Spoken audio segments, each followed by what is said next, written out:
How's it going, everybody? My name is Rodge and welcome back to the next episode of Spyro the Dragon from the Reignited trilogy.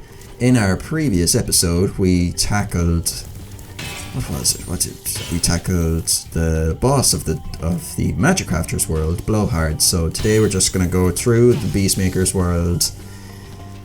Just discuss where things are at the moment, what we have to do next, and yeah, I should tell you that Beastmakers is probably my least favorite, which I'll explain why in a moment. Nasty Nork is turning our swamp into an electrified chunk heap.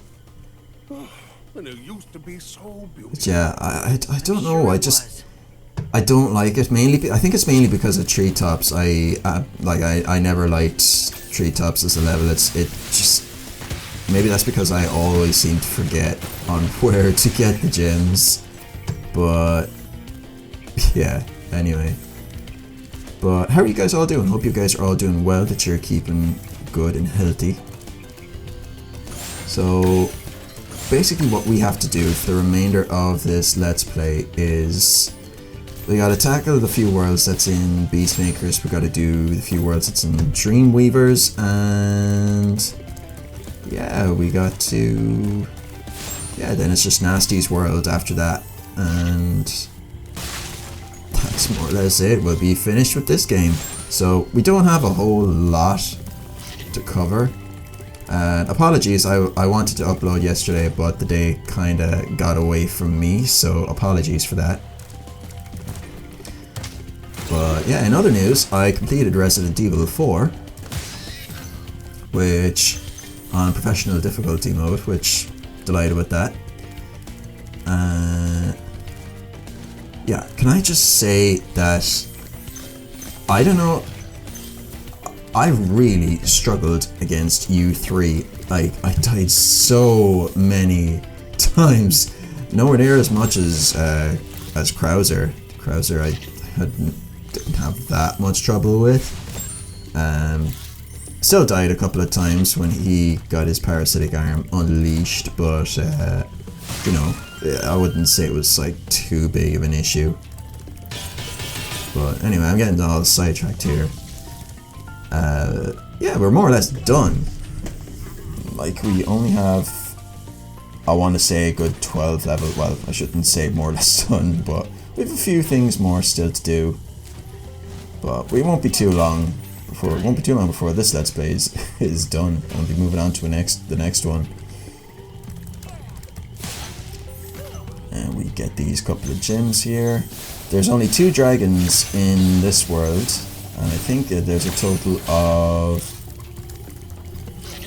I think it's 300 gems in total for the Beastmaker's world. But yeah, if you collect the 2 dragons here, that should bring it up to 48. And if you guys want, you can move on to Dreamweavers then if you want. You don't have to fight the boss here. If you meet the requirements to get all the dragons here, then you can move on if you wanted to. Or if you guys want, you guys can tackle the boss straight away. It is strictly up to you. And I don't know what I was doing here. I think I was just going to decide whether do I get these gems first or go over to that one, and yeah. Anyway. What else is new?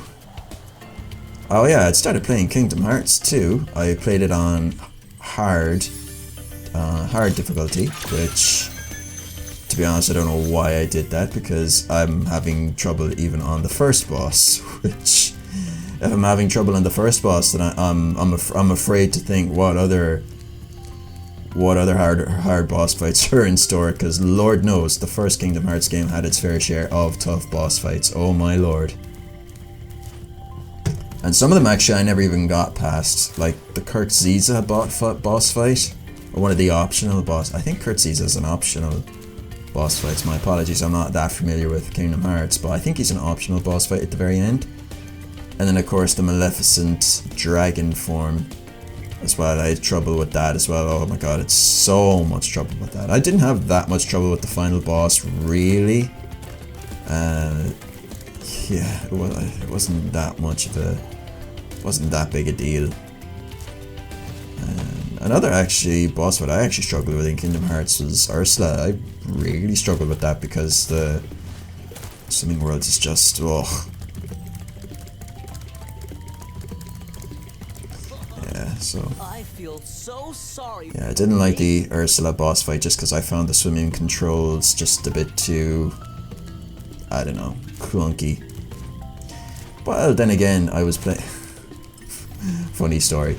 So, when I started playing Kingdom Hearts 1 for the first time, the movement of the character was a bit off.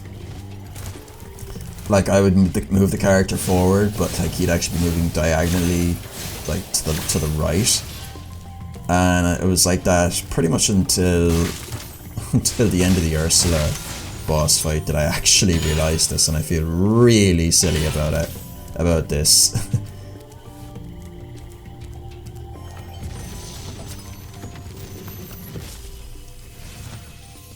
And on you go. But yeah, you see, what happened was basically my controller was absolutely fucked. I don't know what the right joystick on it was broken. I think I might have broken it at, I've definitely broke it at some stage while playing Kingdom Hearts. But yeah, that's, or not Kingdom Hearts, sorry, I beg your pardon, it's some other game. I think it was Grand Theft Auto that I had trouble with. But that's going to do it for this video here, guys. Thank you so much for watching the video all the way to the end. Have a great day, and I'll see you guys in the next video. Take care. Thank you.